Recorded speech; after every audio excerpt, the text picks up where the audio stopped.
एक व्यक्ति को 22 सालों तक लगातार जेल में रखा जाता है और उसके बाद उसे निरपराध सारे सजाओं से, सारे अपराधों से मुक्त कर दिया जाता है और उसके लिए जेल से 6 बार उसकी मुक्ति के लिए आग्रह किया जाता है। लेकिन उसके बावजूद कोई कोर्ट, कोई सिस्टम कुछ नहीं उनका सुनता है। और सुप्रीम कोर्ट का जो वर्डिक्ट है, उस वर्डिक्ट को पढ़ने लायक है। एक एक लाइन, ऐसे ऐसे शब्दों का सुप्रीम कोर्ट ने इस्तेमाल किया है उस वर्डिक्ट में, ऐसी चिंता जताई है, हाईकोर्ट को लताड़ लगाया है कि आप अंदाजा नहीं लगा सकते हैं। जैसे कि सुप्रीम कोर्ट ने अपने उसमें कहा है, फर्स्ट लाइन ही सुप्रीम कोर्ट का यही है कि हम इस वर्डिक्ट देने से पहले हम निराश हैं, हताश हैं, चिंतित हैं, व्याकुल हैं, विचलित हैं, व्याकुल हैं, चिंतित और परेशान हैं कि इस तरह का देश की हाईकोर्ट में इस तरह का फैसला किया गया है। सिस्टम ने, पुलिस ने, जेल ने, सब ने मिलकर के इस व्यक्ति को 22 सालों तक जेल रखा, जिसको कि नहीं रखा जाना चाहिए था, जो निर्दोष है, जिसको फंसाया गया है, साफ साफ दिख रहा है उस पूरे वर्डिक्ट में। और उसमें पूरा कहानी हम आपको बताएंगे। और दूसरा केस है बिहार का, जो अभी कुछ 3-4 दिन पिछले महीने का है, 19 तारीख का वर्डिक्ट पटना हाई कोर्ट का है। और जो लोकल कोर्ट था, मतलब सोचिए कि 15 जुलाई 2026 को जो वहाँ का सेशन कोर्ट है, वो 4 अपराधियों को, जिनके ऊपर पॉस्को लगा हुआ है, एक नाबालिग के साथ हत्या, इरादतन हत्या, फिजिकल असॉल्ट, मैं शब्द का इस्तेमाल नहीं कर सकता हूं, लेकिन 4-5 लोगों के द्वारा 14 साल की लड़की के छाती को दांत से काटा गया है। और उस तरह के असॉल्ट में जो लोकल कोर्ट है 15 जुलाई को ये कहती है कि इनको बेल नहीं दिया जा सकता है। और 4 दिन के भीतर 19 जुलाई को इन लोगों का सरेंडर होता है कोर्ट में, और जिस दिन सरेंडर करते हैं उसी दिन इन लोगों को बेल दे दिया जाता है। और कहा जाता है कि जो लड़की के शरीर के ऊपर घाव है वो बहुत ज़्यादा गहरा घाव नहीं है, दांत से काटा गया है तो काटा तो नहीं गया है, लेकिन उसको वो बड़ा घाव नहीं है, इसलिए इन लोगों को रिहा किया जा सकता है। मतलब कि बड़ा घाव होता, कट करके अलग हो जाता, या फिर उससे खून निकलता, ब्लड निकलता, तब इनको, जज साहब को लगता कि ये बड़ा हादसा हुआ है। इसको फिजिकल असॉल्ट नहीं मान रहे, मोडेस्टी को, वुमेन की मोडेस्टी को जो है वो तार तार किया गया, ये सब नहीं मान रहे हैं। और उसके ऊपर पटना हाई कोर्ट ने चिंता जताई है कि ये किस तरह का जस्टिस सिस्टम वहाँ पे दिया जा रहा है, और उसके बेल को कैंसिल किया गया है पटना हाई कोर्ट के द्वारा। दोनों केस आपको बताएंगे और दोनों मार्मिक केस है। सबसे पहले आप देखिए पटना हाई कोर्ट, वो सुप्रीम कोर्ट का वर्डिक्ट वो देखिए, और उस सुप्रीम कोर्ट के वर्डिक्ट में आप देखिए कि किस तरह के शब्दों का इस्तेमाल किया गया है, वो सबसे ज़्यादा इम्पॉर्टेंट है।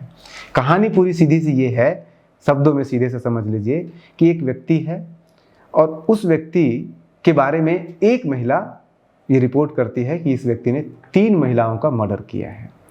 और उस 3 महिलाओं के मर्डर में पुलिस उसको लेके जाती है। लिटिगेंसी छोटे छोटे जो है, हम पूरी केस में, आपको वर्डिक्ट चाहिए पूरा, हम आपको दे सकते हैं, आप हमें संपर्क कीजिए, खुद पढ़िए, क्योंकि सारा डिटेल हम बताएंगे तो 1 घंटा लग जाएगा। सिर्फ इतना समझिए उस केस के बारे में कि उस पूरे केस में जब उसकी जानकारी होती है, जब उसका पूरा शिनाख्त किया जाता है, जो जांच होती है, तो कहा जाता है कि तीनों औरतों को सेम तरीके से मारा गया है, सर पे पत्थर चूर चूर के मारा गया है। और उस गली में रात में ये घटना घटती है और उस गली में कोई नहीं जगता है, सुबह सबको पता चलता है। और वो औरत रात में देखती है, जिस औरत ने ये पूरा बयान किया है, उसने कहा कि हमने रात में देखा, मैं डर गई और अपने घर से भाग के किसी दूसरे के घर पे चली गई। दूसरे के घर पे जाकर के रात भर रही है वो, लेकिन वो वहां पे बताई नहीं कि क्या हुआ है, क्योंकि दूसरे घर की औरत कह रही है कि हमें इसने कुछ नहीं बताया था। वो औरत जो ये बयान दे रही है वो कह रही है कि हमारा पति, और बयान भी बदल रही है, पहले कह रही है कि हमारा पति जिस समय घटना घट रहा था उस समय घर पे ही थे, फिर कहती नहीं खाना खाने के बाद वो चले गए थे। तो इस तरह की लिटिगेंसी। अच्छा, जिस पत्थर से कहा जा रहा है, जिस पत्थर से उन तीनों औरतों को मारा गया, वो पत्थर भी नहीं है, कहीं पे भी ब्लड का एक स्ट्रेन नहीं मिला गया, जिस जगह पे घटना घटी है उसका स्केच तक नहीं बनाया पुलिस ने, आईओ ने। इस तरह की बहुत सारी लिटिगेंसी, और इन सारे लिटिगेंसी के आधार पे ही सुप्रीम कोर्ट ने इसके ऊपर इतना कड़ा वर्डिक्ट दिया है। और भी बहुत सारे लिटिगेंसीज हैं, जैसे कि उदाहरण के लिए वो औरत कहती है मैं सुबह आई तो सुबह गली में किसी को नहीं बताई, चाय के दुकान पे गई और चाय के दुकान पे जाकर के बताती है कि ऐसी ऐसी घटना घटी है, और उसके बाद फिर लोगों को पता चलता है। अब इसमें पॉइंट ये है कि वो औरत स्टेटमेंट दे रही है कि रात को उसको पता था कि सिर्फ एक औरत की मृत्यु हुई है, जबकि बाकी 2 औरतें उसी गली के बाहर उसका लाश गिरा हुआ है। चाय के दुकान पे जाकर के वो चाय की दुकान पे जिन लोगों को बताया गया है, चाय की दुकान में बैठे लोगों का कहना है कि ये औरत हमें आकर के बताई थी कि 3 लोगों का मृत्यु हुआ है। तो इतने सारे इसमें लूप होल्स है ना, और इन सारे लूप होल्स होने के बावजूद उस व्यक्ति को 22 साल तक रखा गया है उसमें। अब हालांकि उस व्यक्ति को 22 साल रहने का 23 साल की उसकी उम्र थी जब वो जेल गया है, आज 45 साल की उसकी उम्र हो गई है। सरकार, कोर्ट ने सबने जिम्मेदारी लिया कि इसका रिहेबिलिटेशन होना चाहिए, वो एक अलग मामला है, उस पर हम नहीं जाएंगे। आप इसके सुप्रीम कोर्ट को वर्ड को बस देखिए। पहला लाइन स्टार्ट होता है लीव ग्रांटेड के बाद, पहला लाइन है we are deeply dismayed and equally perturbed by the order which rejected an application seeking condonation of delay of 3157 days and a consequence dismissed the jail memo of appeal against order of conviction under 3 section 302 यानी murder, attempt to murder का है। मतलब कह रही है डिसमे का मतलब ये होता है कि मैं निराश हूँ, हताश हूँ, चिंतित हूँ, व्याकुल हूँ, ये सब कुछ उसकी हिंदियाँ हैं। उसी तरह से perturbed की हिंदी होती है विचलित, व्याकुल। एक जज, सुप्रीम कोर्ट का जज ये वर्डिक्ट दे रहा है कि मैं व्याकुल हूँ इस तरह के वर्डिक्ट को देख करके, इस तरह के केसेस को देख करके, और लताड़ लगा रही है। और वो बार बार ये इस तरह की चीज़ों को कह रही है। Access to justice, third point जो है इस वर्डिक्ट का, उसमें access to justice still eludes the marginalised section of our society, specially those convicted and imprison from amongst them. समाज के सबसे निचले तबके पे लोग जो बैठे हुए हैं हाशिए पे, उनके लिए जस्टिस सिस्टम कुछ दिख ही नहीं रहा, उनके साथ भेदभाव किया जा रहा है। When 3 pillars of democracy consistently endeavor to bring legal aid to the doorstep of every citizen, especially the poor, the needy and the deprived, we in the constitutional court should introspect to sensitize ourselves in talking a liberal approach insofar as delay occasioned in filing an appeal from an order of conviction and sentence। Supreme court का जज ये कह रहा है कि जब लोकतंत्र की 3 पिलर, जुडिशरी हो गया, आपका लेजिस्लेटिव हो गया, एग्जीक्यूटिव हो गया, वो सारे काम कर रहे हैं कि हर व्यक्ति को, गरीब से गरीब व्यक्ति को न्याय मिले, पैसे में हम इस तरह का न्याय दे रहे हैं, इस तरह का वर्डिक्ट दे रहे हैं। तो ये अपने आप में बहुत, मतलब पूरा वर्डिक्ट आपको पढ़ना चाहिए। बहुत ज़्यादा यहाँ पे लंबा बताएंगे तो बहुत ज़्यादा डिले हो जाएगा, बहुत ज़्यादा लंबा वीडियो बन जाएगा, लेकिन इस तरह के शब्दों से और इस तरह के वाक्यों से पूरा का पूरा भरा हुआ है, ये पूरा का पूरा वर्डिक्ट भरा हुआ है, पूरा इसको आप पढ़िएगा। फिलहाल हम आते हैं बिहार वाले केस पे। बिहार वाले केस में क्या होता है कि खगड़िया में एक घटना घटती है। 2 मार्च 2025 को एक घटना घटती है, जिसमें कि उस रिपोर्ट में FIR में ये लिखा हुआ है कि एक औरत जो कि विधवा है। देखिए दोनों जगह कैसे मार्जिनलाइज लोगों को परेशान किया जाता है। एक विधवा है जो अपनी 14 साल की बच्ची के साथ रहती है, उसका घर है, उसका मकान है, और वो अपने मकान में कुछ कमरे किराए पे दे के रखती है, उसी में से एक दुकान भी है। जो किराएदार है वो दुकान भी चलाता है उनके घर में। आपसी क्या विवाद है, कोर्ट का भी उस पर वर्डिक्ट नहीं आया है कि कौन दोषी है, किसने क्या किया है, किसने किराया दिया नहीं दिया। लेकिन घटना ये घटती है कि एक दिन पहले बताया जाता है, जो आरोपी, जो जिनके ऊपर आरोप लगाया, उनका कहना है कि हमारे दुकान से ये लोग सामान बाहर फेंक रहे थे। तो भाई आप किराया नहीं दे रहे होंगे, इसलिए सामान हो सकता है फेंक रहे हों, और CCTV कैमरा में भी ये चीज़ दिख रहा है। लेकिन इसका मतलब ये तो नहीं है ना कि अगर आप किसी के मकान में हैं, दुकान खोल रखे हैं, और अगर आप किराया नहीं दे रहे हैं तो आपका सामान फेंक रहे हैं, तो इसका मतलब ये तो नहीं कि आप 4 लोग जा करके मिल करके और उसकी लड़की के साथ इस तरह का बदसलूकी कीजिए। जो हमने बताया, हम बार बार उसका इस्तेमाल नहीं करते हैं, चाहते हैं उस तरह के शब्दों का, लेकिन 4 लोग जा करके बदसलूकी करते हैं, और बाकी जो छाती पे दांत से काटना और भी तरह के जो निशान उनके, और मेडिकल रिपोर्ट में इस बात का जिक्र किया हुआ है कि हाँ उसके छाती पे निशान हैं, और जगहों पे छोटे मोटे निशान हैं।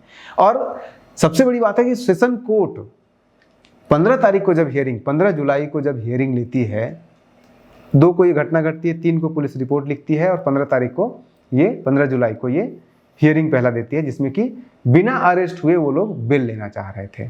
तो उसी कोर्ट ने ये कहा कि नहीं, इसमें नहीं दिया जा सकता है बेल, क्योंकि ये पॉस्को इस पे लगा हुआ है और लड़की के जो है वो शरीर पे निशान भी घाव का है, उसके बाद मोडेस्टी का है, पॉस्को का एक्ट है, ये नॉन बेलेबल है, ये इस पे नहीं मिल सकता है। लेकिन 15 और 19 तारीख के बीच में, 15 जुलाई और 19 जुलाई के बीच में क्या ऐसा हुआ जज साहब के बीच में, कोर्ट सिस्टम और उस तथाकथित अपराधी या फिर आरोपी के बीच में क्या हुआ कि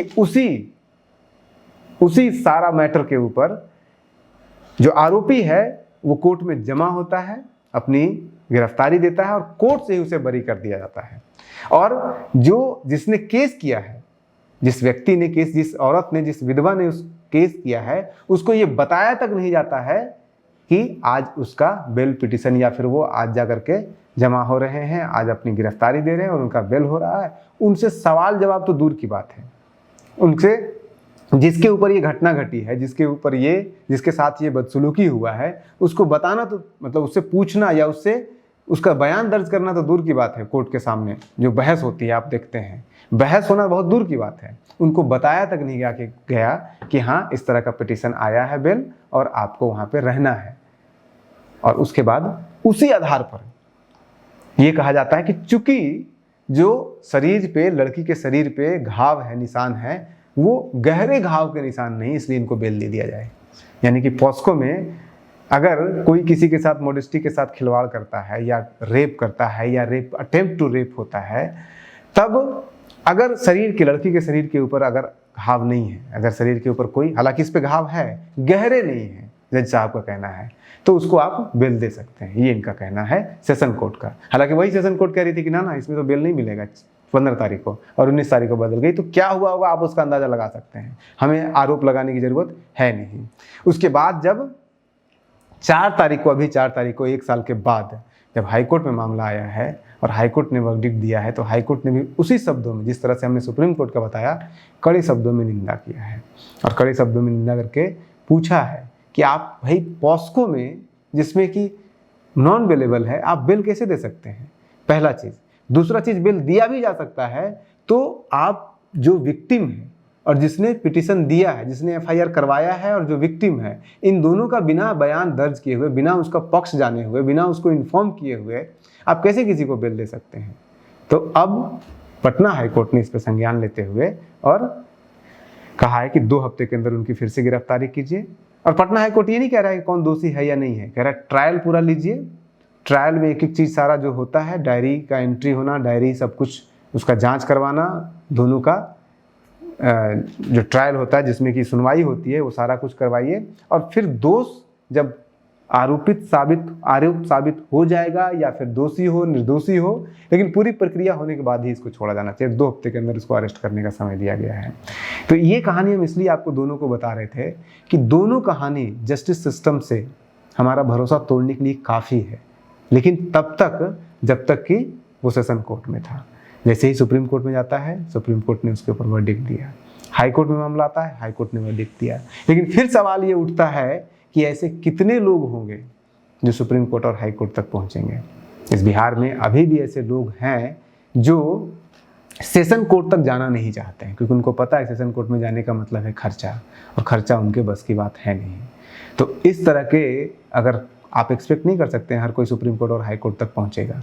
जो थोड़ा मोड़ा संपन्न होगा, जिसके पास कुछ पैसे होंगे, वही ये काम कर सकता है। आप बने रहिए न्यूज़ हंटर के साथ। नमस्कार।